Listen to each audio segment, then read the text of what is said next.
tuli twasenvulako ina kaweefube w'okugaziwa mu ggwanga lyonna kubanga mu buli region twagala tubeereyo n'ekitebe mukama bw'anaaba atukkiriza. Tusobodde okweorganizinga, tusobodde okuuma empisa, tukyafuba okuuma empisa naye tusobodde okuinstilinga kye tuyita discipline ne sense of purpose mu bannaffe naddala abavubuka. Ojja kwegendereza nti bamemba baffe abasinga bavubuka ate abasinga obungi bato batandise okupayinga attention ku byobukulembeze ku mulembe guno.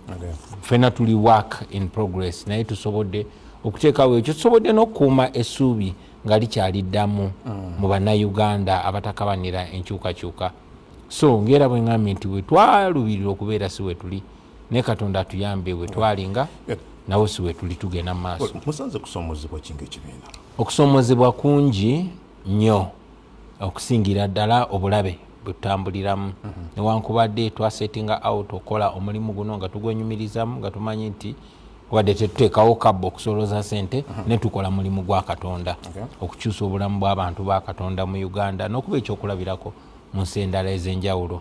Naye kyennaku nti omulimu ogwo gwe twalowooza nti mulungi nnyo ate gutuviiriddemu obulabe, bannaffe bangi twabaziika dda babatemula nga batemulwa gavumenti eno eriko.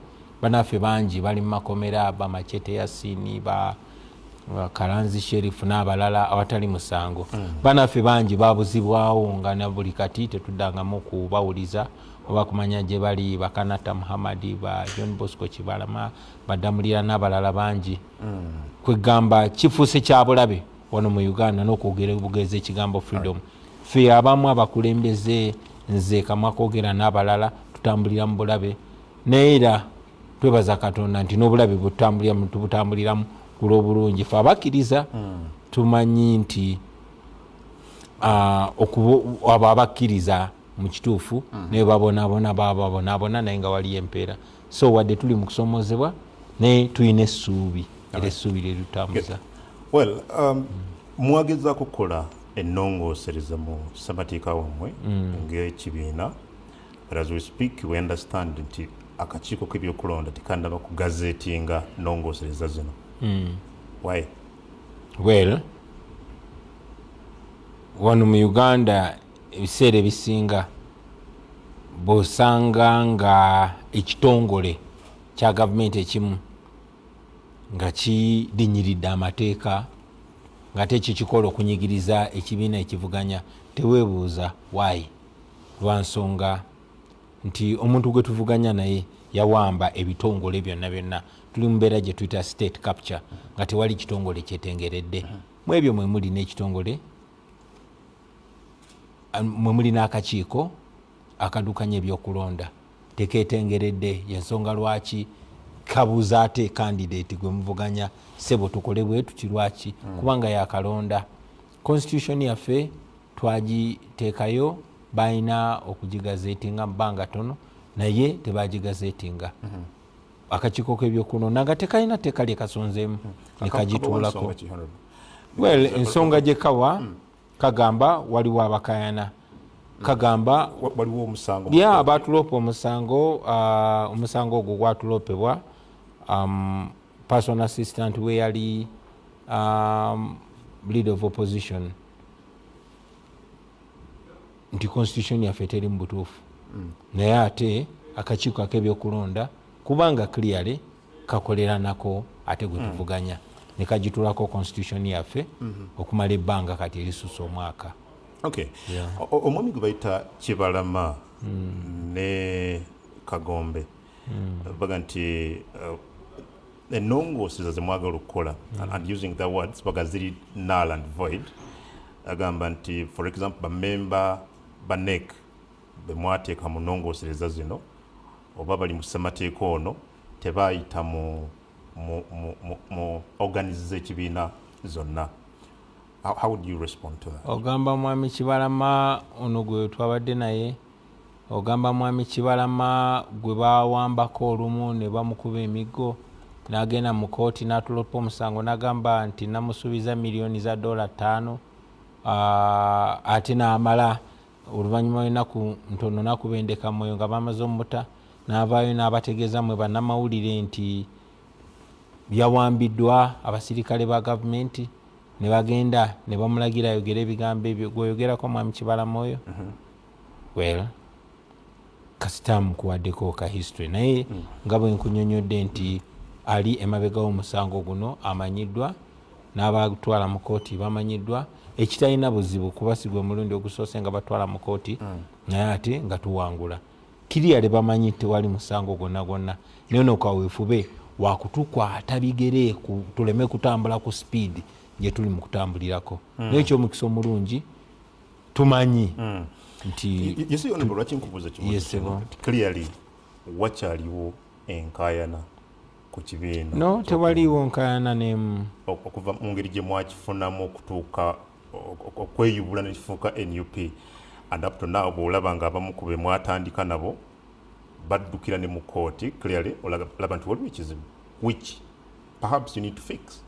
Well, nga bwogamba eyo ndowoozayo naye nga bombuziza simanyi oba onompa omukisa nenkwanukula okwanukula nti tewali musango n'ogumu omusango gwe batulopa bagutulopa mu 2020 era walaba nti kooti yasala negamba guno omusango gwalopeddwa kuba abantu baali benoonyezayo akasente ate ekirala abantu abalopye omusango si be badde balopa omusango waliwo ababali emabega era ojja kujjukira nti mwami Kibalama ne munne bawambibwa ne batwalibwa embaale ne batulugunyizibwa nga bawambibwa eyali akulira amagye ekiseera ekyo so bwekityo bwe kibadde mba njagala nnyo ensonga nozipresenting amaaso g'abantu nga bwe ziri mu butuufu bwakyo. So bani abali emabega w'abantu? Well, nga bwe nkunyonyodde nti eyatwala omusango mu kooti eno mwami bamuyita Kasirye yali personal assistant we yali omumyuka wange era ng'ekigendererwamu ekyo kyali kyakutusiba speed kubanga abantu abagamba nti batulopa ate si bammemba baffe n'ekiseera kino apparently bakoladde ekibiina ekyabwe naye gavumenti ya mwami Museveni bw'oba olwanagana nayo ekozesa buli omu esobola n'okweyisa owooluganda lwoba mukaddewo oba bamembers be muli nabo okukusala speed so yeyo kaweefube gwe baliko. Okay, well, utaba tutandika wayogedde ku by-election gye twakava Kawempe ey'omumambuka wenjagala today nga omukulembeze w'ekibiina candidate waakyo yawangula. How do you assess that by-election? Well, by-election eyo ekyomukisa omulungi tebajjako internet oba oliawo mu 2021 balamuzi yinza beekumidde mu bagizi bw'abantu sampo yali Kawempe tuyiga nti tusuubira fujjo naye tumanyi ontu bulamu mu mateeka basobola okuvunuuka gavumenti eyanakyemali yangeera bwe kibadde mu mawanga gonna.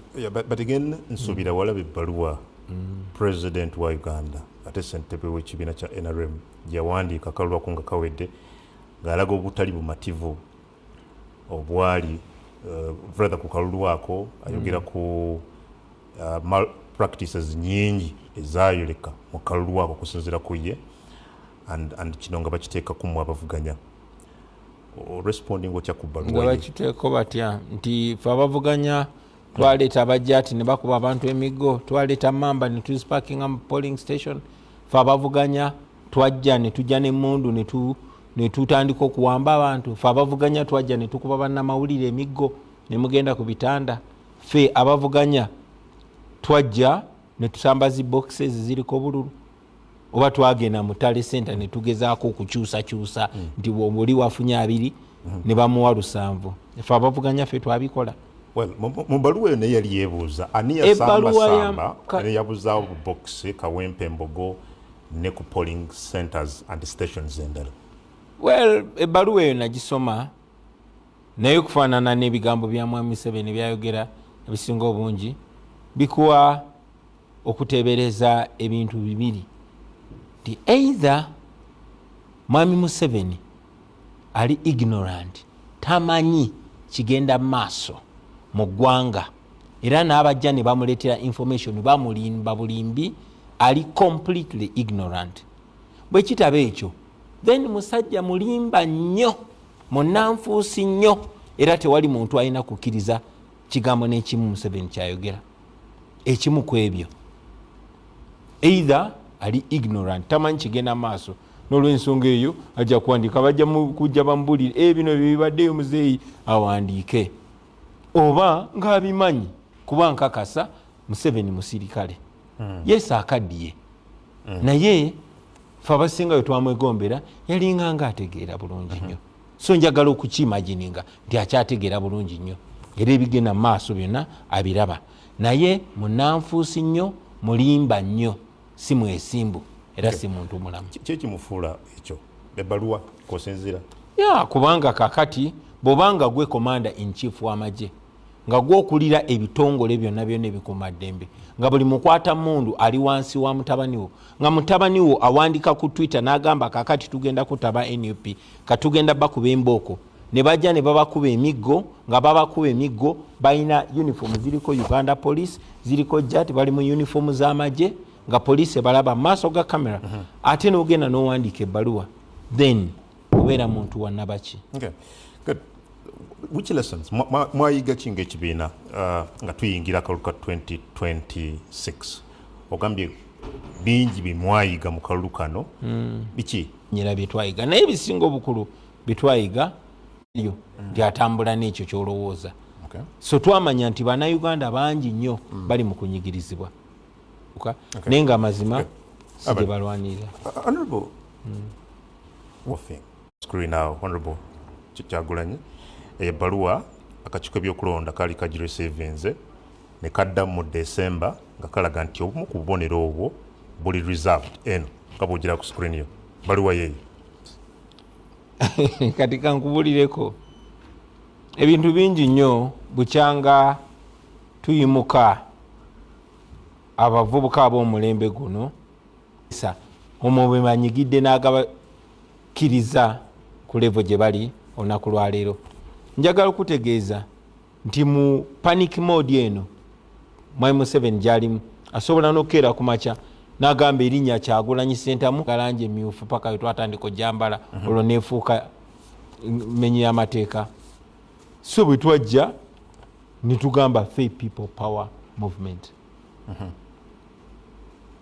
omu kubalya mu ngalo za Museveni power eno NGO erabirira abakadde oli munnamawulire nkakasa wakirabako mutabani wa Museveni najja n'agamba kati n'enkofiira emyufu gye mwambala yange era ajambala ngenda mukwata n'ebirala bwe bityo bwe twatandika ekibiina NUP n'afuba n'awamba Mwami Kibalama n'abalala n'abagamba mugule omusango n'ebyo so ebyo tebyewunyisa bingi nnyo bibajja okukola naye ffe neeyo fist ya mweno kati n'obubonero obulala mpozi n'ekirala reserved. What happens to what you've been using, Honorable? Well, ndudde nnyo nga sijja ku TV wano emyaka 4 so leero lwompise mbadde njagala nnyo eddakiika zino tuzimale nga twogera mu bintu bitamatalinga njaga tumejaringe on major before you know tujja kumalako programu eyo ng'oneeterooza mu buntuntu naye nga kakasa abantu abatulaba bakusubira okumbuza ebintu bibagala okuwulira. It does not matter bajja kukola ebintu bakoze ndi ku bbeero ey'omusango gwe tutya nga NUP si kye kyandibadde kibuuzo ekisooka. Are you preparing for 2026? Clearly as a political party we are organizing being nti waliyo okulonda mu 2026 ndowooza olaba everywhere bacandidates baffe bali mu kwesowolayo sample ya Kawempe North by election eyo ekulaga how we intend to organize mu constituencies zonna okwetoola eggwanga ekibiina kyaffe kiplaninga okufrontinga abacandidates ku levels zonna okuvira ddala ku presidency but most importantly si kugenda bugenzi mu kalulu lwakubanga ojagadde okunduducinga paka ku kibiina kyaffe yes naye njagadde nnyo kuno okulonda points opportunity nga bannansi nga Uganda tulina omukisa ogw'okukyusa obukulembeze ffe abatakkiriza mu kuyiwa musaayi ogw'okukyusa obukulembeze kola in a moral constitutional and non-violent way kivola atugamba protest vote kwe kugenda mu kalulu ne mugenda nga mu kalulu kakwekalakasa ne mulonda nga abeekalakasa mukanoonya ng'abeekalakaasa ne mukalonda ng'abeekalakaasa ne mukakuuma ng'abeekalakaasa kati ne muteekawo eriiso ejjogi bwe riti baba balina okalangirira nga mukoze buli kituufu nga bwe nkugambye nti protest vote yatandikira Kawempe twakanoonya mu Bugubi mu Miggo ne tukalonda mu Bugubi mu Miggo ne tukakuuma mu Bugubi mu Miggo baali tebalina kyakola okujjako kalangirira kino kye twagala okubisaamu emirundi egya constituency zonna ezeetoolodde Uganda so yenteekateeka yaffe mu bufunze eya 2026 wali ku kitebe the other day yes, n'oyogera ku kuzimba eggaali protest vote kikwatagana n'okuzimba eggaali gye wabadde oyogerako definitely what is that okuzimba eggaali onkoze bulungi kyo tonaba kwekenenya mbasaba osooka ombuzi nti gaali etegeeza ki bwe njikunyonyola kijja kusobozesa ate okumbuuza ekibuuzo ekiddako ng'oli informed kakati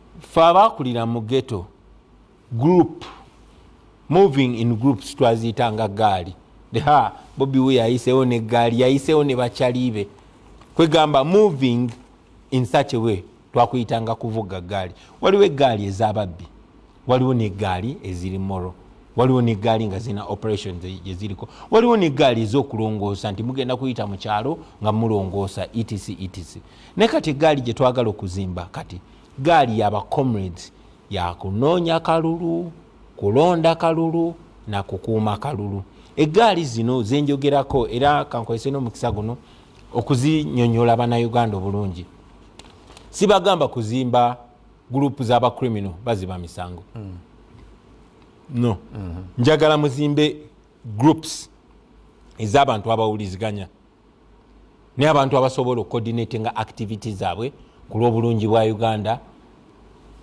nga tetunnaba kutuuka kulonda nga tuli mu kulonda era nga tumaze okulonda eggaali zino nalabye abantu bangi nnyo abakimisinterpretinga oba oliawo n'okwonoona omulamwa gwaffe zino eggaali sigamba nti abaaye kati tukuŋŋaanye wano first of all si group z'abamenyi b'amateeka ekyokubiri temulina bikola publicly bw'oba okuŋŋaanya mikwano gyo bwe mugenda okukola omulimu omulungi togenda bakuŋŋaanyiza wano nti abaaye tusinkana ano kubanga twafuna lesson mu 2016 Dr. Besigye yayimiriranga ku rally nga bagamba bannange mukole P10 oba power 10 mwekolemu group z'abantu 10 bwe mugenda okuuma akalulu kati abamu nga bagamba abo bandika power 10 tuli wano mabega wa stage nga bakuŋŋaana aba iso bagira omwo abaani kakati sawa zino bwogamba nti abaaye fe ab'entebe oba fe ab'enakawa tuli mu kuzimba gaali neba informa bajja kugira omwo tojja kuba misinterpreted no authorities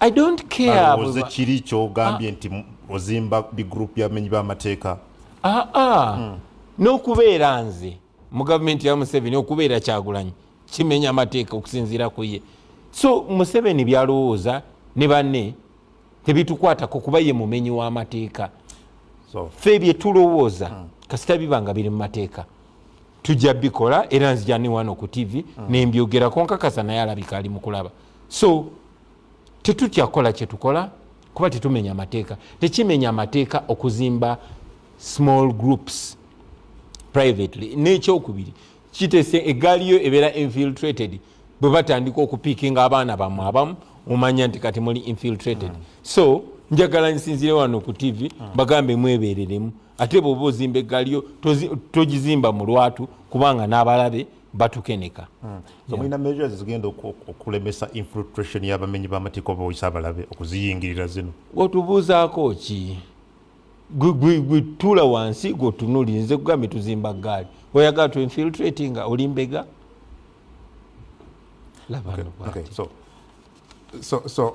so bamemba because byenkubuuza honorable Kyagulanyi ensi eyagala kubeera nga ebitegeera and I'm asking on their behalf so bana bamemba b'eggaali zino ogenda kuba tubatadde mu buzibu honorable already as we speak waliwo abawagizi bammwe abamugamba kyalina mu makomera are you not putting these people ku risk y'okukwatibwa nga nkola ki bamemba b'eggaali zino zoyogerako kyo eggaali kyetu twogeddeko kitegedde kati jawo ekigambo eggaali ogambe bamemba ba teams ez'okuuma akalulu tobatadde mu buzibu ng'obagamba bakuuma akalulu kyoli mukumbuuza kyoli mukumbuuza mbuza gaali anti egaali kyeki egaali kyenkunyonyodde ekyo kitegedde egaali ze ttiimu ezigenda okukuuma obululu webali nnyo si kuuma bululu kokka ze gaali ezigenda okunoonya abantu okukunga abantu okulonda n'okukunga abantu okukuuma akalulu nabo bennyini okekuumira naawe ojja kwesanga ng'olina eggaali y'abannamawulire gy'olimu abasawo bakole eyaabwe abannamateeka bakole eyaabwe my point here is don't be alone work with the team kubano wetugenda tulina okubeera nga tuli interconnected. The other day Honorable Kyagulanyi twakulaba ng'olambula ennyiriri ku kitebe kyammwe kabulaba ku screen yange zino nazo gaali wangi zino ze zimu ku gaali zoyogerako abo tobamanyi nti ba foot soldier kyogamba gwe tobamanyi munamawulire omulamba nga tubulire abo ba foot soldiers ba foot soldiers yes majje ga ku ttaka because nakuwulira ng'oyogera Honorable ng'oga nti muli majje gennyini ffe tuli majje kuva edda mpulira nnyimba tuli basirikale tulwanyisa yala kati gwomanyi foot soldier kitegeeza ki direct translation eri majje ga ku ttaka kati yeffe tekimenya amateeka bw'olaba badokita nga bazze bangi ogamba I saw an army of doctors, I saw an army of musicians. You get my point. Kati wano mwali ku Honorable producer nja musaba gwe tukiraba because ndaba kyendaba one Honorable wali olambula ndaba mukwano gwange Chairman Fred Nyanza Sentamu olunaku olwo gaali mazaalibwa gange eno parade bagikola simanyi naye abaana bayagala okunsurprising nga n'okundaga okwagala era kyenasiima ennyo ne beekuŋŋaanya ne bajja banyimbire akayimba k'amazaalibwa bajja nga bambadde nga bwe twambala ne bayimirira mu ngeri eri very disciplined nga bwe tuyimirira nga bwe mwayimiriranga ku ssomero nga bwe twayimiriranga ku ssomero nga bonna group y'abantu bonna erina discipline beyimirira era ne banyimbiramu akayimba n'ensanyuka nnyo n'enjogerako ne gye bali byendowooza nti buli kye twakola twakikolera mu lwatu era nga tekirina tteeka kye limenya naye ng'era bw'omanyi gavumenti eri ku panic ne bw'okola bukolozi bagamba ng'ayina engeri gy'akoloddemu munoonyerezeeko eyo panic gye baliko enyimba zemwayimbanga ez'abalwanyi ndowooza maybe what maybe kyekyabaleetera okulowooza nti bino byemukola bimenya amateeka nalina kati bwe baba bamenya amateeka abakulembera ndi wano lwaki tebajja ne bankwata eza abakulembera okay so bwe waba waliwo ekimenya amateekawo lwaki tebansimba mu mbuga z'amateeka nti owaaye wabadde ne bano nga bali namba bweti ate balina komako namba bweti nga bambadde kala bweti ate nga balina kwambala kala bweti nga bayimba nyimba bweti naye nga tebalina zimba balina kuyimba bweti as simple as that. Yeah. Oba kikyabaviirako ne raid gye baakola ku kitebe kyammwe ekya National Unity Platform nalina omwogezi w'eggye lya Uganda ne Ministry ya Defence mukulu Felix Kulaije nga nti kungu bw'olaba ekitambula ng'embaata nga kirya ng'embaata then yebeera mbaata abakulu abo boolabye ekavule bye bambala okusinziira ku ye byagala kufaanana ebyamagye enyimba ze bayimba zaagala kufaanagana z'abalwanyi akati ago si magye. Felix Kulaije ebyali bigambo bya Felix Kulaije kanange kamubuuze nti bw'olaba omuntu ng'ayogera ng'atategeera era akola ebintu ng'atategeera then oyo abeera ki kuba ndowooza nti bwe bakwadde okwogerera ekitongole ekyekitiibwa ng'amagye g'eggwanga olina okwogera ng'omuntu afiitinga mu office naye ate tekyewuunyisa munnange kubanga oyo just mwogezi w'amagye naye akulira amagye yennyini ow'oku ntikko byayogera byo biraba byawandiika ku Twitter ku X byo biraba tujja kujja Honorable awo well oddayo mu kalulu 2026 N'ebibuuzo byombuuza musajja gwe will you stand again in 2026? Tuli mu kalulu naye ombuuza mugenda mu kalulu. Tuli mu kalulu. First round twagiwangudde Ddi Kawempe. Kati yombuuza ki framing ekibuuzo ky'obulungi. Are you offering yourself ku level ya president mu 2026 again? Kati nkuddemu ntya. Are you standing? I offered myself a long time ago. And yes, if I must say it again, if my party, the National Unity Platform, bendowooza nti bakkiriziganya nange nenzimba gambe ndi available. Bwe mba nkyali mulamu ngira nkyewulyanga ndi of course tuli bangi nnyo mu NUP tuli bangi nnyo abasobola okulembera bangi nnyo era tubuilding ekibiina kyaffe tetukibuildingira ku muntu omu. Nze mukulembeze essaawa zino ne tuli mu kubuilding abakulembeze abalala nzibeera nkyogerako nti tubuilding abakyagulanye ab'enjawulo n'okusingawo. So this is a party that will live beyond me.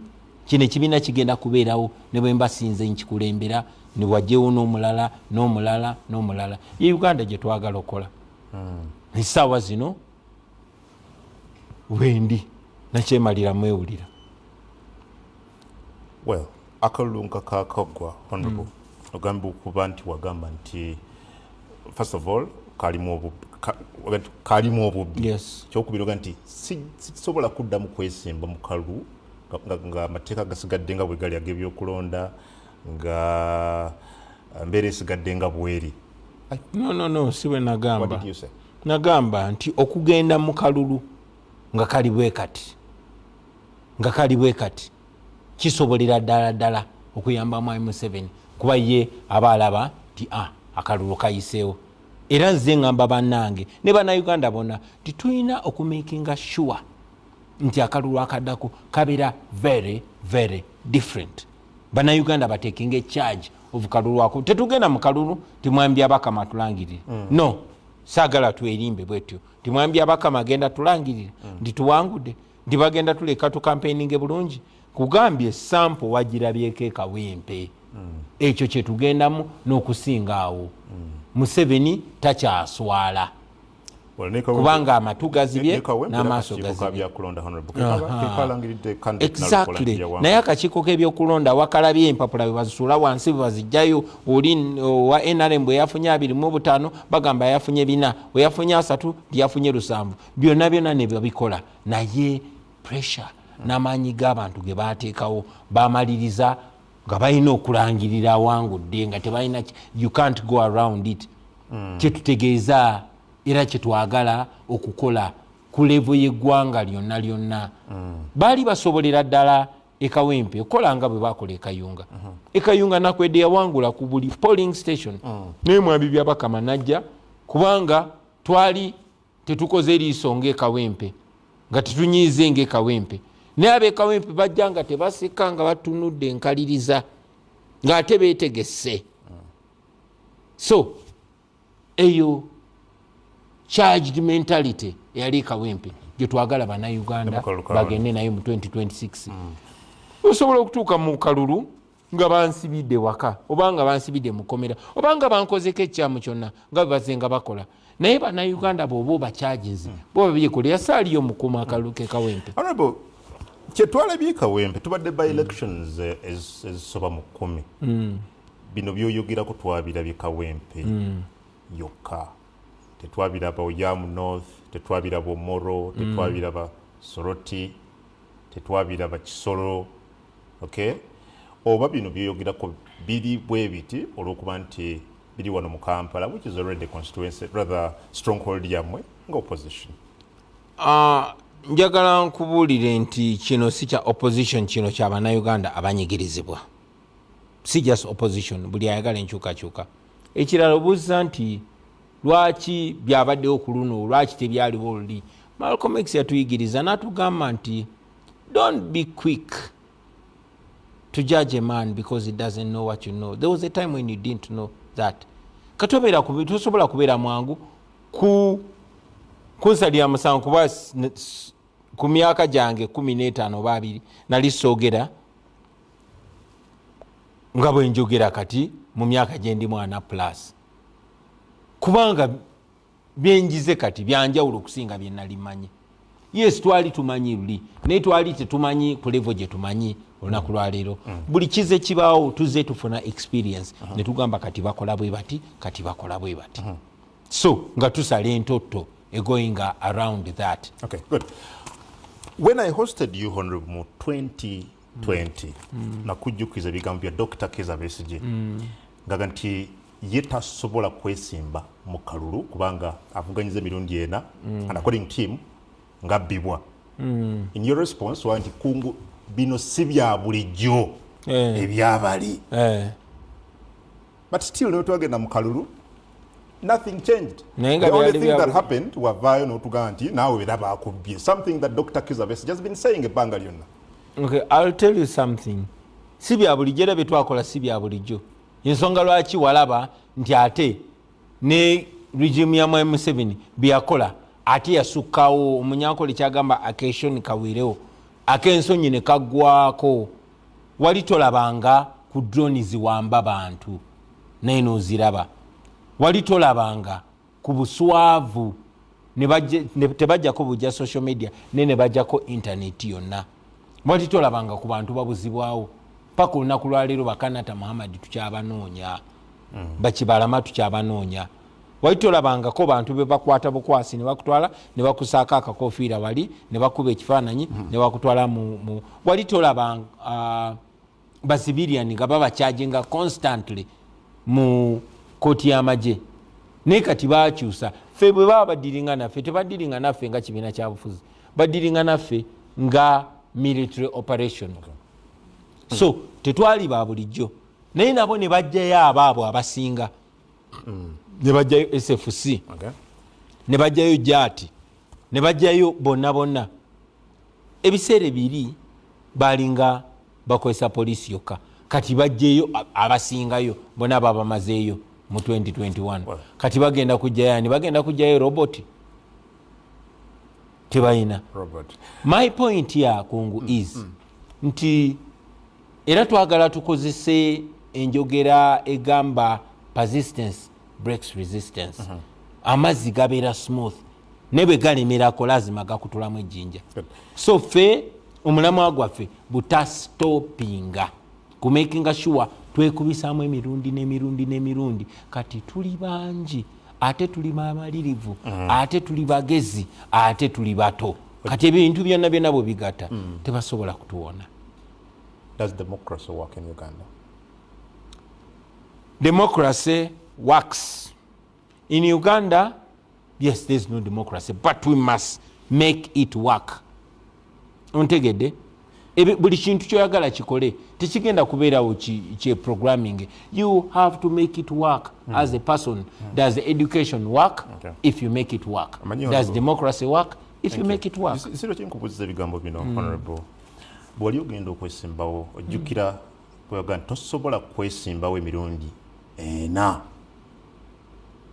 ku gwokutaano n'ogamba nti tojja kwesimbawo ti demokrasiya takola. Do you remember those words? Yes, I remember those words. And if you allow me, njabite mu right context. Please do. Nagamba titosobola kwesimbawo mirundi ena then ogamba temwesimbawo. No. You have to keep trying it. Bwe twali tugenda mu kalulu kawempe nabagamba tugenda mu kalulu kano si kubanga ekkooti zikola, si kubanga akakiiko k'ebyokulonda kemaliridde, no, naye buli kawindo akaliwo tukakozesa. Ekkooti ensukulumu yamala emyaka ng'iganye okusala omusango ogwakabaziguluka kuba yali ekozesebwa okuumira abaana b'abantu mu makomera, naye oluvannyuma bw'ogisindikiriza paka ku kisenge emala nekola ki negutyebula. But that's not what you did Akalunga Kawedde. Come again? That's not what you did Akalunga Kawedde. Yes. Bw'otakkiriziganya na byava mu kulonda waliwo opportunity yogenda mu kooti. Yes. Nagenda mu kooti. Yes, you did. And after n'ogujjayo. Yes. Lwaki najjayo musango? Tewalemerako kino kyobadde oyogera that you must use every window. Anti munnange mpa omukisa mba njagala gwombuuza ekibuuzo nze nkuwe answer. naye ate bwombuuza ekibuuzo ate onoyagala weewe ne ansa abantu tebajja kutegeera. Kati mbuuza ekibuuzo.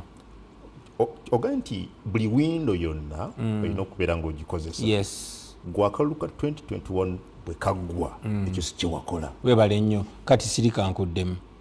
Okusookera ddala twagenda ne tuwangula ng'amateeka bwe gagamba ne tugenda mu kooti tujulire nga babbye obululu. Naye nga tugenda mu kooti, in fact nga tugenda mu kulonda, twabagamba tetugenze mu kalulu kano kubanga tusuubira akakiiko mwai Museveni kalonda okutulangirira. Ne tugenze okufuna ebintu bibiri, either okufuna obuwanguzi bwaffe oba akakiiko kano kambula ensi yonna erabe likisasalala. Ekyo twakituukiriza. Ne tugenda mu kooti ne tugamba kati akakiiko tukamaze, mmwe kooti tujja. Twagamba mwami Ewinyiddulu nti tujja tugenda kufuna ebintu bibiri mu kooti yo, either tugenda kufuna obwenkanya oba tugenda kwambula. Tetwamulekera kantu. Twagenda mu kooti naye nga twakateekayo omusango ng'ate Ssaabalamuzi ali ne mwami Museveni bali mukola program ey'emyezi 8 egiddako nga mwami Museveni ye president. Mukyo yalinga already omusango agusaze. Ne tutwala obujulizi n'abugana mu bumenyi bw'amateeka. Ani amenya amateeka? Chief Justice w'eggwanga Ssaabalamuzi. So bwe yakola ekyo twali tusucceedinze ensi ne tugigamba bannange mumulabye, ne tumugamba kati gwe tosobola tuwa bwenkanya, era omusango ne tugujjayo mu kooti ne tubagamba tugutadde mu kooti y'abantu. Wayita akaseera katono nnyo omulamuzi w'ekkooti y'emu ensukkulumu, omulamuzi Kisaakye n'avaayo n'ayanika byonna ebibadde mu kooti eyo. Yamaliriza baagala mutemula. Olunaku lwaleero omulamuzi Kisaakye yawanganguka yadduka mu ggwanga ng'ataasa bulamu bwe. Ensonga yaffe ogitegeera nti either tufuna obwenkanya oba tuba exposing. Tewali kintu kidisempowering oba kimaalamu kitongole kyonna oba muntu yenna maanyi naddala ekitongole oba omuntu oyo aba yeefudde omulabe w'abantu. Tewali kibamalamu maanyi ng'obba exposinga. Baamala kwambula colonialism okuggwa, baamala kwambula slavery okuggwa. So when you expose you weaken. Tugenda mukuwumula kono, but before we do that, yes, ogambye ogenda kuvuganya with what intention? Kiki oyagala okwachivinga mu kuvuganya mu 2026? No, the ultimate goal, ekigendererwa kyaffe kyakutaasa Uganda, kuwangula mwami Museveni tumuggyeko mu ddembe. Oga nti akakiiko ebyokulonda akakulembera omulamuzi by'Abakama tekasobola kulangirira. Is that what you said? Tekasobola kusala mazima ne kasobola okubeera kasobola okusindikirizibwa wakati mu butayagala ne kaba nga kalina okwatula amazima. Ekyo tukirabyeko. Kati njagala nkuwe example. Waliwo nakyemalira baali bamuyita Yahaya Jammeh e Gambia. Yalinga mwami Museveni ngera afugira ku mudumu gwa mundu, bwateekawo akalulu buli myaka 5 najja nakola, najjako zi cameras natabase nakola ki neerangirira. N'ekiseera kyatuuka abaana bamukolera operation. Yeno operation gye twagala okukola, bamukolera operation gye bayita protest vote. Ne beekuŋŋaanya ne beegatta omulundi gumu ne bagenda ne balonda nga biyita bya bulijjo nga tetunagenda mu kuwumula. Njagala omanye nti Uganda teemaliridde, tetuli kazinga, tudipendinga ku nsi zonna ezitwetoolodde. America ewa mwami Museveni $1 billion namba, Abangereza be bavugire ensi eno n'abalala bonna. Ensi zino nazo ziri mu spotlight ey'ensi yonna yonna. So mwami Museveni ng'oggyeko muteeka ku pressure ano, tumuteeka ku pressure internationally. Yensonga lwaki courtesy of international press tusobola okubeera n'akalemberembe. In a line nga tugenda mu kumulamu mu Uganda nga bw'ogira ne ku byoyogera honorable, do you really think osobola okuwangula akalulu kuba president n'olangirirwa n'abamagye ne bakukubira saluti already nga ne CDF kati tumulaga nti atakuwagira era tosobola kuba mukulembeze we? Tugenda mu kumulamu Kyanaku nnyo nti kati gwo soundinga nga eyagwamu amaanyi electoral reforms. You seem not to be supporting this. Electoral reforms mu lulimi Oluganda kwe kutereeza oba kwe kutereeza amateeka g'ebyokulonda, si bwe kiri? so sijja kudiscussinga abantu naye tudiscussinga omulamwa okutereeza amateeka g'ebyokulonda. Mwami Kungu n'abatulaba bonna njagala tukimanye nti ekizibu ekisooka ekitaaga okutereeza mu byokulonda mu mateeka g'ebyokulonda kwe kukyusa ani alonda akakiiko k'ebyokulonda. Tuli mu mbeera nga mmwe mwesimbyewo kati bw'oba weesimbyewo nange naye nga nze nonda ref nze nonda akuli akakiiko k'ebyokulonda kitegeeza nonda oyo gwembuulira ekyokukola. So omuntu yenna yina agamba nti aleeta electoral reforms oba enongosereza mu mateeka g'ebyokulonda, etteeka erisookera ddala reform esooka ina kubeera yakukyusa ani alonda akakiiko k'ebyokulonda, kabeere nga tekalondebwa candidate wabula nga kalondebwa bodi endala eri awo. Kati bw'oba toleese teeka likyusa ani alonda kakiiko k'ebyokulonda, ebirala byonna byonna byoleeta kiba kiragirawo nti byakumala budde. Yeah. So do you support, brother, do you think there is actually need for these electoral reforms before 2026? Mbadde manyi kimbadde njogera kye kibadde kinyonyola ekibuuzo ekyo, osazeewoddemu okibuuze buto? Honorable. Nziremu nyinyonyole nga bwe nnyonnyodde? No, I just want a clear answer, Honorable. Do you agree with those who think that tulina okuba n'ennongoseza mu mateeka agafuga ebyokulonda nga tetunnagenda mu kalulu ka bonna ak'omwaka ogujja? Kituufu.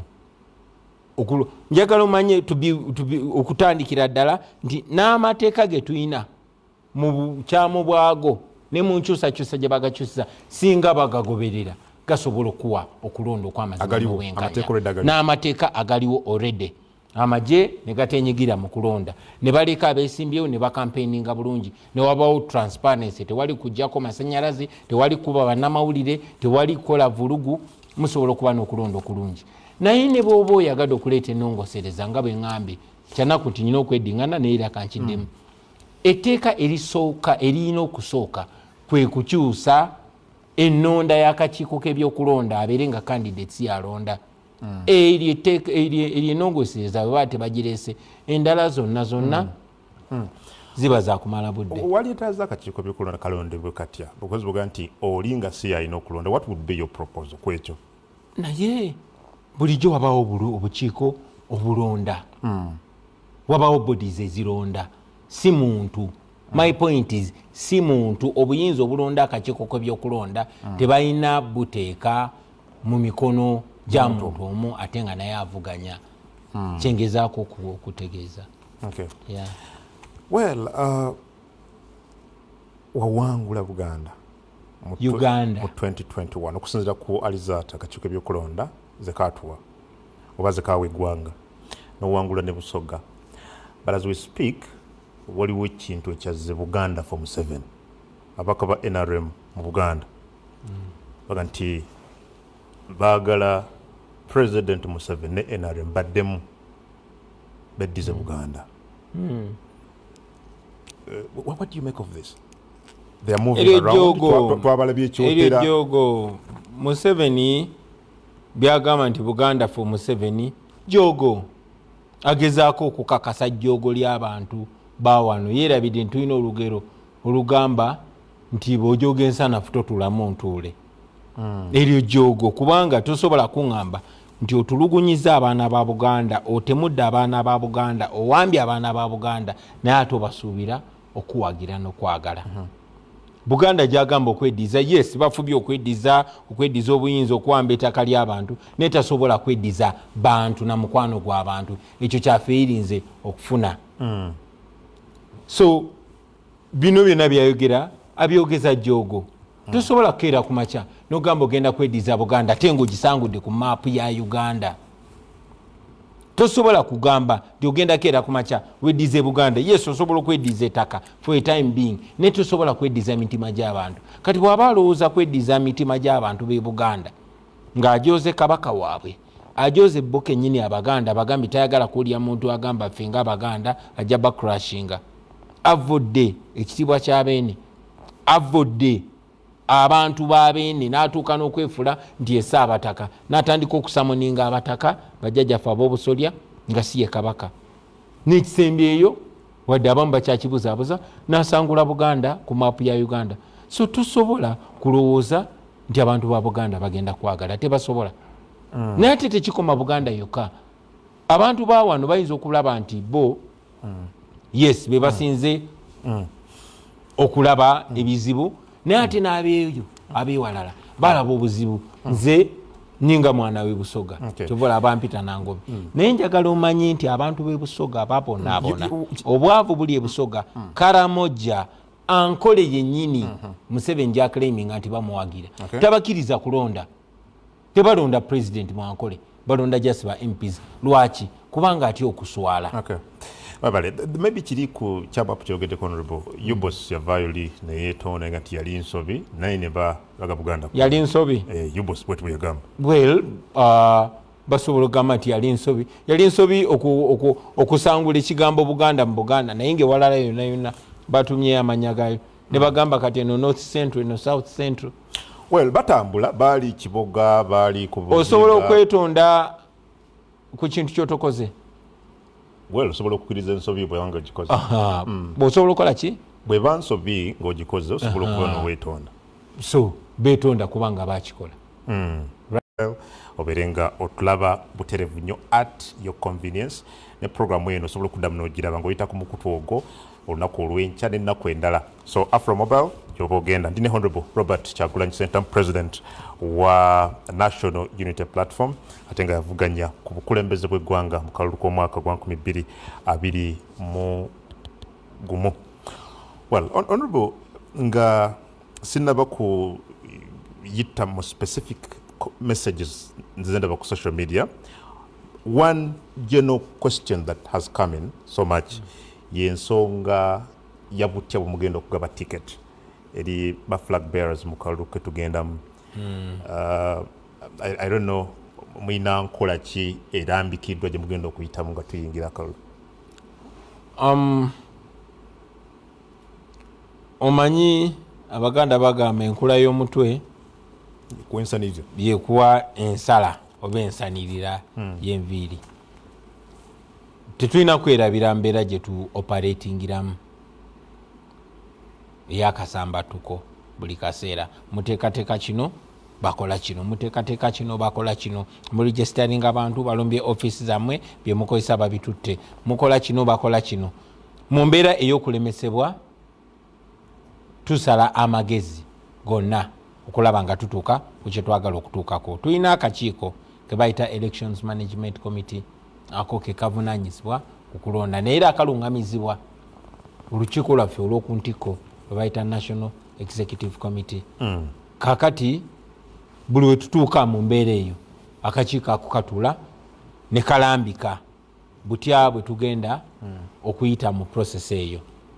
Bwetyo bwe twakola mu 2021, bwetyo bwe twakoze nga tunoonya candidate ow'ekawempe, era bwe tunaatuuka mu 2026 tujja kusinziira ku mbeera bw'enaabeerawo tukole okusalawo butya bwe tugenda okutuuka ku ba candidates bwe tugenda okubeera nabo. Mutaddewo mechanism yonna ey'okumalawo discontent in case waliwo batali bamativu ne system gye mukozeseza? Absolutely. Of course tebisobola kubeera all clear mu mbeera gye tutambuliramu gy'omanyi obulungi. Tukolera mu dduka neera tufuba okulaba nga we come out with the best that we can. Era kiyinza okugamba kati nti tujja genda maaso okulaba nga tu coming out n'ekyo ekisinga obulungi. Honorable, nga president wa NUP, abamu ku bammemba bo era abakulembeze abasiiwuka empisa kibiina boolyawo ne batagondera kibiina kye kigamba, mutaddewo mbeera ki egenda okussa empisa mu bantu bammwe in the future obutoyongera ku breedinga busiiwufu buno bw'empisa mu kibiina kyammwe? Kisinziira busiiwufu bwa mpisa bwa kika ki. Waliwo obusiiwufu obuli rehabilitatable, waliwo butali. Waliwo bitakirizaako at all, okugeza omuntu yenna akolagana ne regime ate ekuumidde abantu mbeera eno ebafudde abaddu mu nsi yaabwe ekyo kiina leve yakyo. Ne wabaawo okulya enguzi ne bijanga bikwatagana, ate ono yawemudde, ate ono yalwanyaganye ne munno. Njagala omanye tuli bantu abava mu nsonda ez'enjawulo ne tukwatagana ne tuleeragana. So mu mbeera eyo tulina mechanism ezikwatisa empisa ku levels ez'enjawulo. Waliwo mu ba foot soldiers, waliwo mu ba politicians n'ebirala bifaanana bwe bityo. Yeah. For example, some MPs regarded as rebel MPs, oyina Honorable Twaha Kagabo, member wo, sometimes abogerera mafuukule. Olina mukwano gwange Jimmy Lwanga, member wo, sometimes abogerera mafuukule. Oyina Honorable Bedi Bwanika, oyina abalala. How do you intend to treat these ones now? Well, nzijukira nti nayogerako gye buvudde ko nga tetunagenda na mukulonda kwa 2021 timono kawefube ebimalamu amanyi bijja kuba bingi. Waliwo abajja okutunda emyoyo gyabwe, waliwo abajja otulyamu olukwe, waliwo abajja otutunda n'ebirala. Era tuzze tubirabako, era buli kimu tudiringa nakyo nga bwe kijja. Waliwo n'abo abajja okutwegattako nga banoonya we bayitira agenda mu parliament, era nazo byo bize byerambika. Naye twebaza Katonda nti atuwadde amagezi n'obugumiikiriza okudiringa n'ensonga zino. Oyina kati boyita bamemba baffe kubanga ffe twabatwala mu parliament nga NUP, naye nga amazima amatuufu olwatuuka mu parliament batandika kusala ddiiru n'abo ate abanyigiriza bannayuganda obamanyi ne batunda emyoyo gyabwe. Era nzijukira nagambako Mwami Museveni gye buvuddeko ti Mwami Museveni abo abajja ne bakulowoozesa nti baguza struggle, bakuguziza mpewo era bamuguza mpewo. So kituufu tulina bannaffe abaali bannaffe naye nga kati bakyali baffe, naye nga bali mu parliament ku tiketi ya NUP. Yes, wadde bali mu parliament ku tiketi ya NUP, ndi wano ku TV ngamba abantu nti abo mubamanyi. Ffe memba waffe tomulabira kakofiira, tomulabira ku kaadi ya NUP nti gyakotte nti yemutute mu parliament. Ko waliwo n'abaali ku ddaala eri awo waggulu mu NUP nga balina kaadi yaffe, naye twabagamba memba wa NUP omutuufu omulabira ku ki? Ku bikolwa bye. Weebale nnyo, weebalire eddala. So y'embeera eyo. Well, let's talk about opposition unity. Yeah. I've had calls as abantu nti obake kaseera bwe tuba tuyingira akalulu mwegatte mufune opposition kyeki candidate abali ku ludda oluvuganya government nti obake kadde mufune candidate fe sandyagadde nga bwe ngambe sandyagadde ffe tweyite just opposition bw'okusookera ddala twawangula akalulu, ffe tulina okuba government. N'ekyo ng'okigyeko still ffe tetweyita opposition, ffe tweyita option. Ne waliwo bannaffe abagamba aba opposition naye nga ba o-position ku bo kifo. Obalabye bangi nnyo abagamba nti tuli opposition. Saagala nnyo okwogera ku manya g'abantu, naye taking example ya muganda waffe akulira DP yayingira mu ndagaano ne Mwami Museveni naye agamba nti opposition. Waliyo ne bali Museveni byagamba oli opposition ompakanyiza bulungi nnyo kwati ejjamba lirino. So eyo si opposition ffe gye twapulaninga okujja. Ffe tetujjangako okubeera mu opposition mbu tubeere naffe ekibiina ky'opposition opposition. Ffe twajja kujjako Museveni era emission gye tuliko. Okay. Do you support the idea of fronting one candidate? That would be a good idea. Absolutely. Would you support it if it came up? Absolutely. Si kukisapoti nga twakigezaako era tukyakigezaako. Twakigezaako 2021 ekyennaku nti twabanga twogera naye nga tetumanyi nti bannaffe abamu betwogera nabo ate bino si bibaaliko era kyalabwa nti oluvannyuma bate balabibwa nga bagenze wa Mwami Museveni abamu n'abafuula ba ministers n'abalala n'abamu kuba balinga abasigala muffe oluvannyuma lwa byonna kyavaayo nti Mwami Museveni yali abavujjirira. Tekyewunyisanga ebimu bye twakolanga ate twekanga nga Mwami Museveni abimanyi nga tebinaba nagenda maaso. Naye ekirowoozo kirungi era tukyakyogerako ne bannaffe abamu ku bimu bye tunyumyako n'abantu nga Dr. Besigye n'abantu nga Jeno Muntu kwe kumakinga sure titutambulira awamu tusooke tugyewo ekizibu ekinene then tutandika okwogera ku policy ku kiki twagala okolera eggwanga saawa ya leero tetunaba na kutuuka ku level ya policy wabala twogera ku human dignity and freedom from dictatorship tulowooza kwetaggulula ku nfuga eyamusibira mu bbwa tusobole once again okusobola okukozesa obwongo bwaffe ogamba twagala kino twagala kiri awo wenyini enkolaganayo nga NUP ne other political parties kudoluvuganya eri etya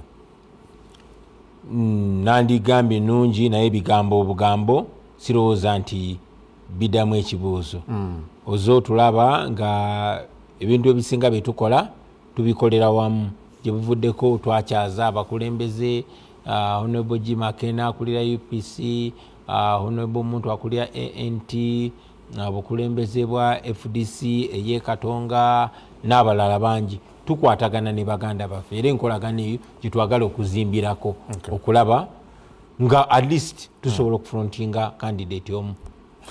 What would be your message to President Wegwanga? What would be my message to myself? Mr. Museveni, the president of this country, ali ku screen kuno ku TV kuna akulaba. What would be your message to him? Yes, I'm saying assuming he's on. No, my message to General Museveni is one. Take time and reflect and think about what you said initially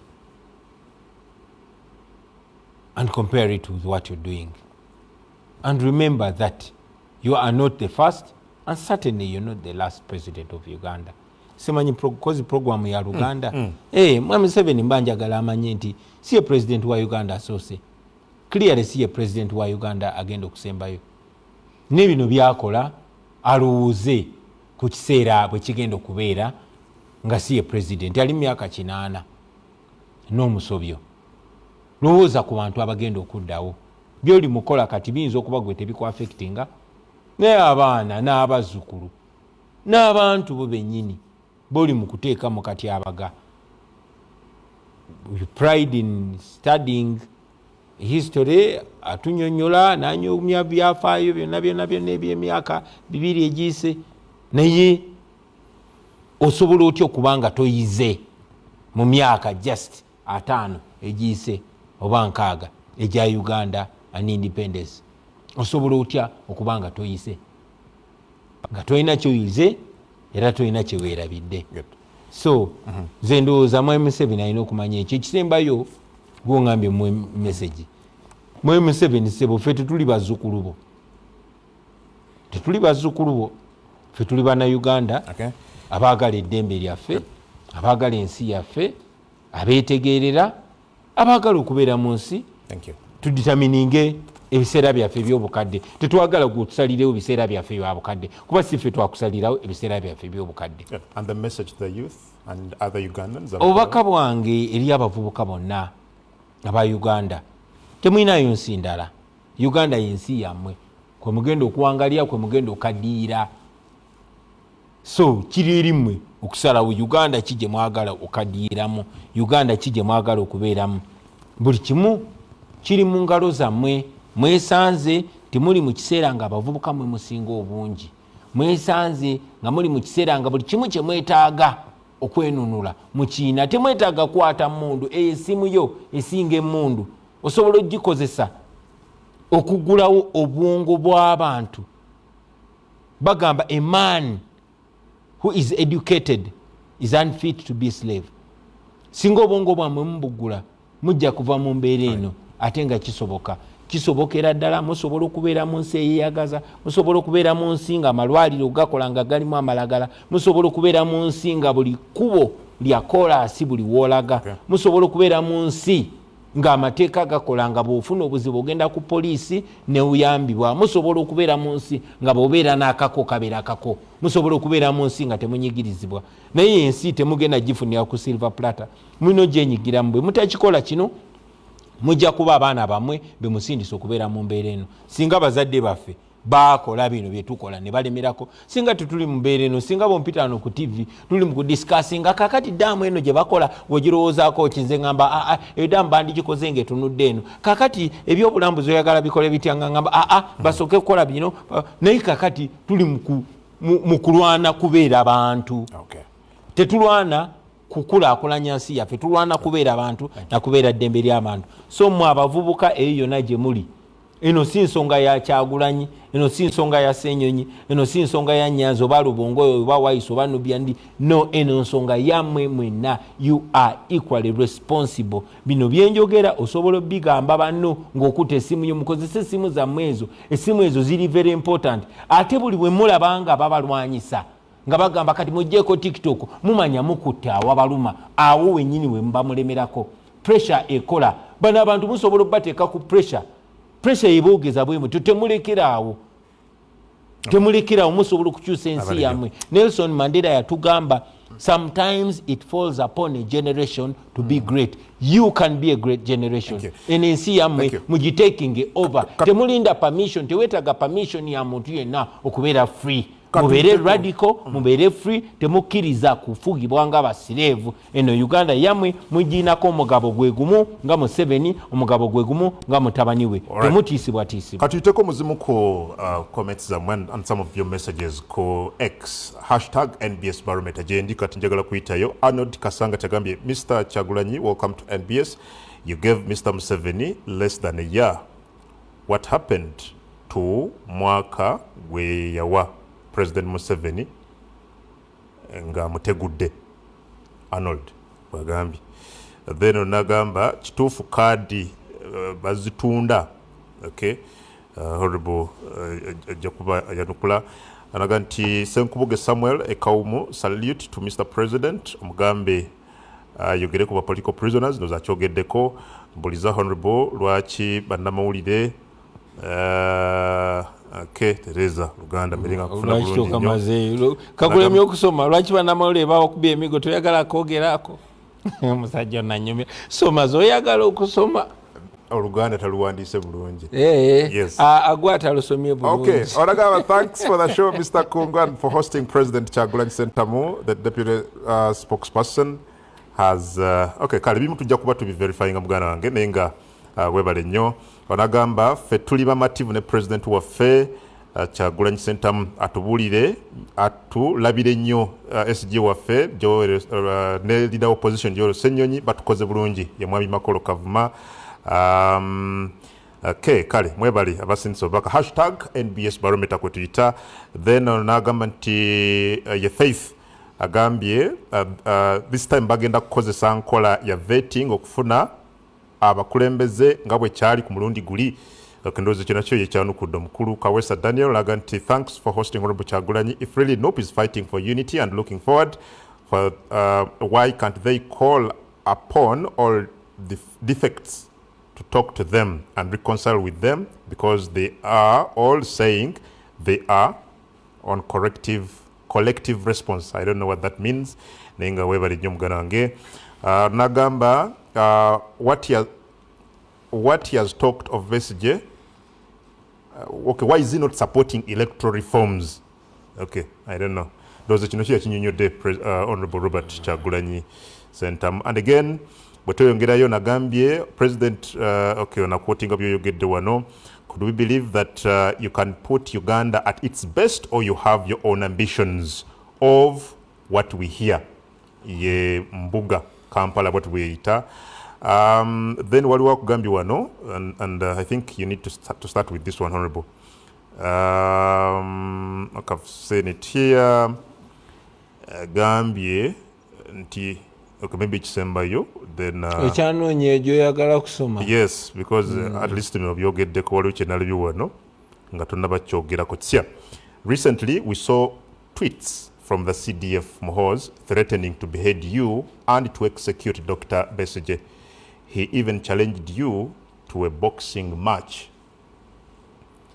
Did that scare you?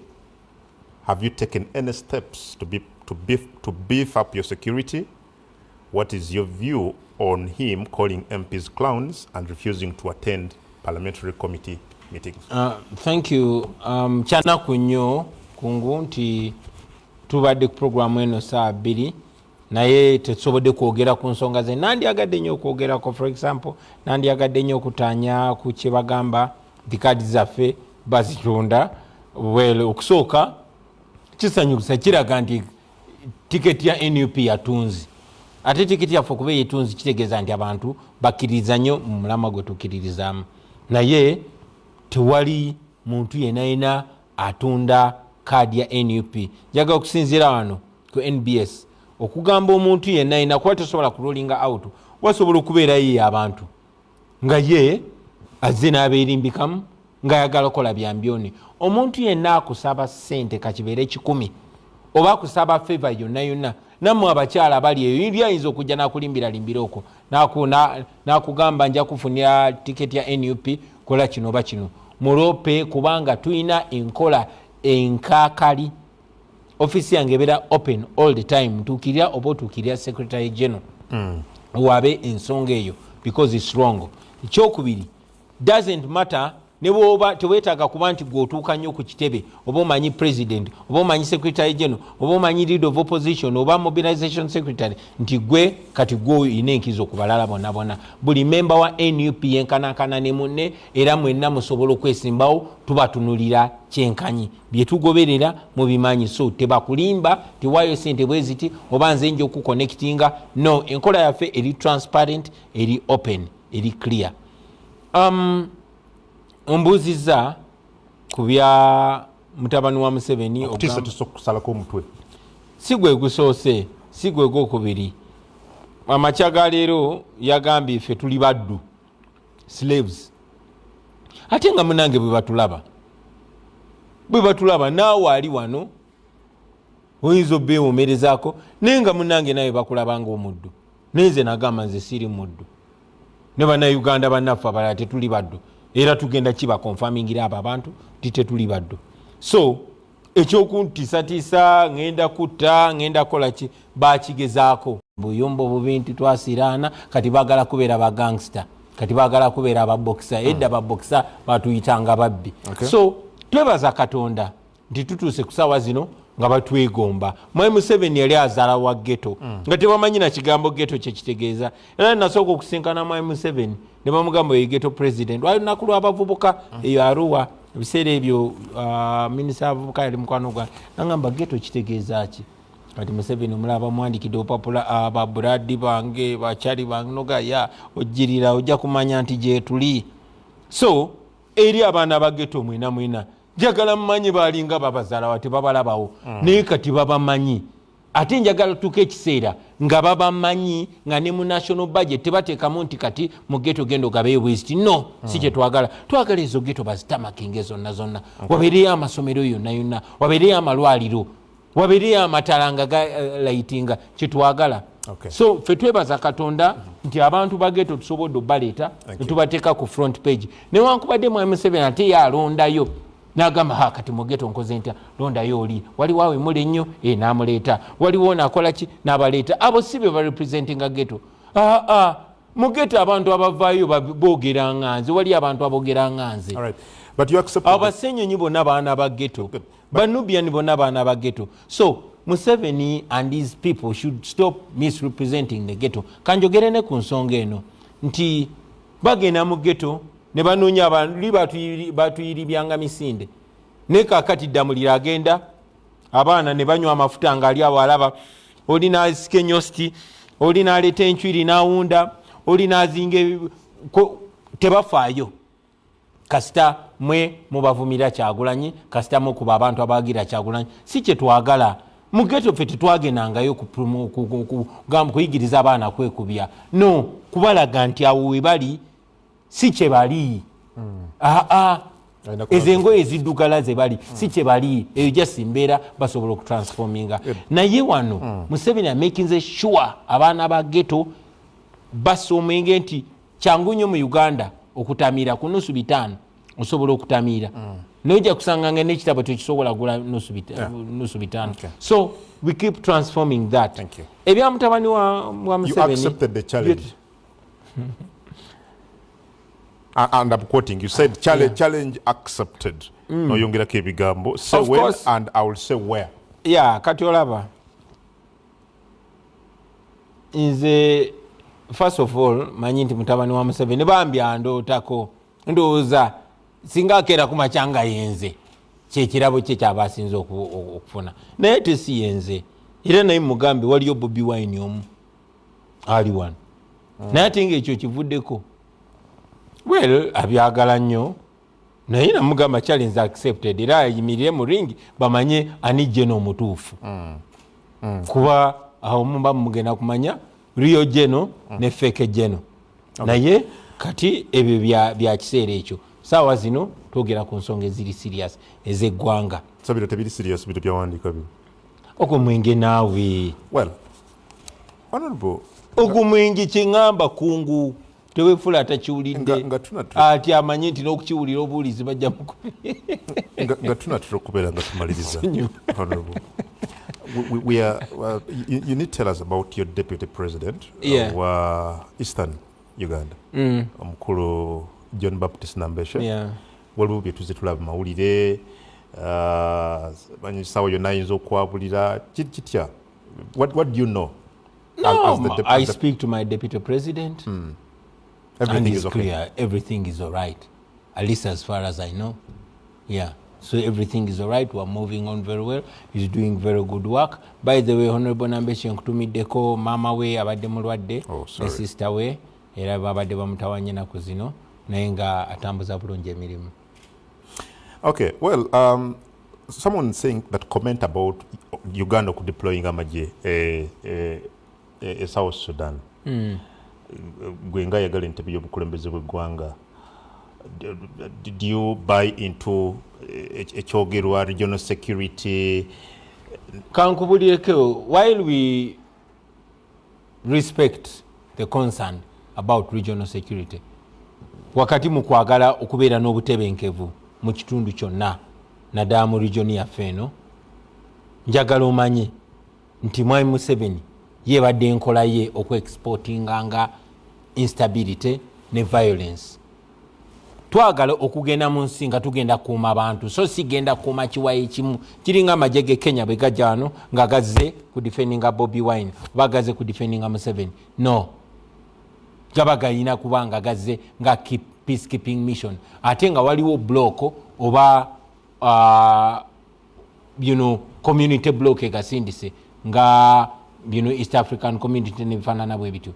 Njagala nkujjukize n'okujjukiza nti ebiseera byonna bye tusitudde amagye gaffe ne tugatwala mu mawanga amalala tebibadde birungi. Myaka ng'ebiri egiyise twatwala mu myaka ng'ebiri egiyise ekooti y'ensi yonna gye bayita International Court of Justice yatusingisa omusango era Uganda neeragirwa esasule milioni 325.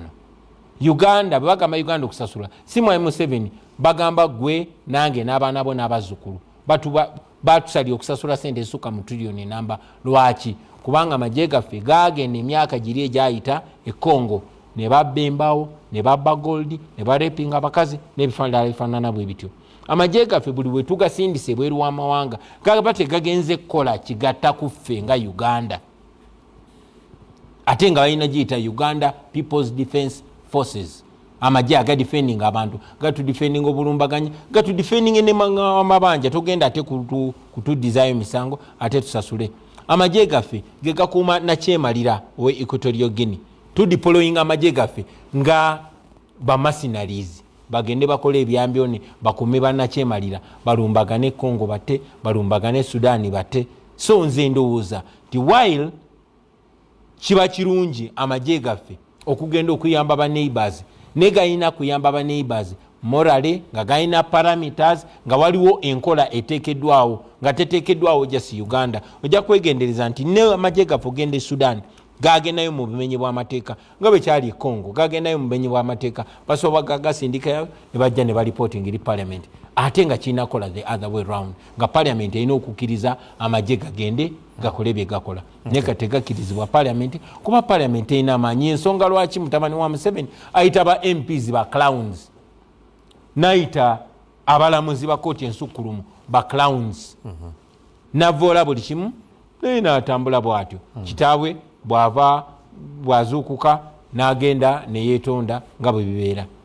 Okay, well, ekisembayo I need to pick your thoughts ku mazzi agayanjadde mu kibuga wana abantu abasoba mu musanvu ne bafa. Do you attribute this ku bukulembeze bukyamu? Is someone sleeping on the job as someone who wants to lead this country? Oyogera kikwekyo byonna nkuba buli weetonya mazzi ganjala obukyamu. Come again? Obukulembeze obukyamu. In fact obufuzi obukyamu. Sijja ku soundinga ng'awolereza abakulembeze abalonde naye government ya Mwai Museveni tefa ku bantu clearly tefa ku bantu kubajjukira yatwala obuyinza obw'ekibuga tekitandikidde ku mazzi naye emabega akabanga katono kasasiro yabikka abantu ekiteezi obwo buswavu twabukomyawo tetubwogerako kakati amazzi gayanjadde mu kibuga enkya ojja kulya nti petrol station zayidde nga bazimba kumukumu luli owulire nti emyala gyakoze kino kwegamba ffe tuli ku time bomb tulinda kikyamu kibeerawo all the time tulina okukyusa obukulembeze ate ffe nga ba NUP tulowooza nti tulina okutwala obukulembeze ku buli levo ebirowoozo byennina nga tuli wamu ne bannaffe singa ebirowoozo ebyo tubiimplementinga nge ne batuwa chance fe aba NUP ne tukulembera ku LC1 ne tukulembera ku LC2 3 4 5 paka ku president tuyinza okukyusa ensi eno so ne mu kibuga wano era mutuwanga chance ne tubakulembera. But President Museveni yaga nti mwamubba akalulu mu Kampala and he challenged you bw'olowooza nti alimba oba mulowooza nti alimba mutwale mu kooti. You haven't done that. I've not taken him to nange ne mu challenge nga ne mugamba wejje ku seeding a immunity ogiteke wali gutwale mu kooti oliko olabo batomere n'enviiri ntosobola muteeka mu kooti bw'abanga sitting president naye bw'aba nsomooza nti Kyagulanyi ntwala mu kooti fine come Museveni seed your immunity let us go to court. He claims obulakadde kalamba bwabbi. Yes, let us go verify those claims. Abaffe bwemba nabba Museveni obululu million namba nga yalonda byabakama lwaki tagoba byabakama kubanga nakozesa byabakama neziba obululu bwa Museveni sikyo lwaki tagoba byabakama tamene mirundi yakonanga ku mutwe. Thank you. Akadde kawedio ebigambo ebisembayo eri bannayuganda. Ebigambo ebisembayo njagala kuba byakwebaza njagala okwebaza bannayuganda mwenna muwagidde enkyukakyuka mwebale nnyo mwebali edda temulekerawo temukoowanga bannyabo bassebo manyi bikooya manyi biruma manyi bimalamu amaanyi naye temukoowanga tuli ku lugendo lutuufu tujja kutuukayo gye tugenda kasita mutakoowa. Njagala okwebaza bannange bonna abeewaayo be tukolagana nabo era mbatumireko bonna obukulembeze bwa National Unity Platform mwebale nnyo mwebalire ddala okuva ku ba foot soldiers abannamawulire abaana abamakinga sure aba reportinga byonna okugeza ekawempe bakuba abantu bannamawulire ne baddukayo naye ne mukola citizen journalism mwebale nnyo mwebalire ddala. Abakulembeze bannange benkulembera nabo mwebale nnyo ba MP baffe bakulembera Right Honorable Joel Ssenyu mwebale nnyo naddala gwe Joel Ssenyu tukoze bulungi era twebaza abantu b'ennakawa mwatukola bulungi nnyo. Deputy President waffe Mwanga Kivumi ne ba senior leaders banamboze bansamba mutukoze bulungi nnyo ku kitebe kyaffe ekikulu ba comrades nga David Lewis Ubongo ya Nyanzi Nubianli mutukoze bulungi nnyo ba Alex Wise wa Mufumbiro mukoze bulungi nnyo mwebale baloya baffe ba councils abawolereza abaana baffe ba council mubiru amini ba council musisi n'abalala mutukoze bulungi ntumira ku baana bali mu makomera bannange bulumi bwe muyitamu ense bulaba tubulaba tukola kye tusobola mwe kye musobola tukolera bwe butapola gye tuyise mwebaze Katonda nti mwayita mu mbeera eyo so temugwamu maanyi musigale nga muli ku kituufu kyonna kyonna ekibaawo temupowanga temuwanikanga temukkirizanga okubeera basileevu mulemerangako mulwananga paka ku muntu asembayo mwebale nnyo mwebalire ddala abasiibye mbakulisaayo mwebale nnyo mwebale ddala mpozi nange nzikiriza kozesa omukisa guno okuyozaayoza Ssaabasajja Kabaka ku mazaalibwa geege tugenda okutuukako beene tukwagala nnyo tukwenyumirizaamu webale nnyo webalire ddala yo Honorable Robert Kyagulanyi Ssentamu leero bwetyo tubadde naye olunaku olwali so bwetwenza akadde k'otuwadde n'okwogerako eri eggwanga neyanza ssebo n'olulala mumpitanga Barometer Kasaba megenda koma wano Honorable tukwagaliza ekiro ekirungi tukwagaliza mirembe myerere kale leero bwe tubadde producer nge Sam Ibanda Mugabi tuddamu olunaku olw'enkya ku Sanyuka TV Morning Express saawa ziba 12 mpaka saawa 2 ez'okumakya Morning Express ku Sanyuka TV nja kubaako nnyo nga tunulira ensonga tuddemu nga tuzeemu akuume yambo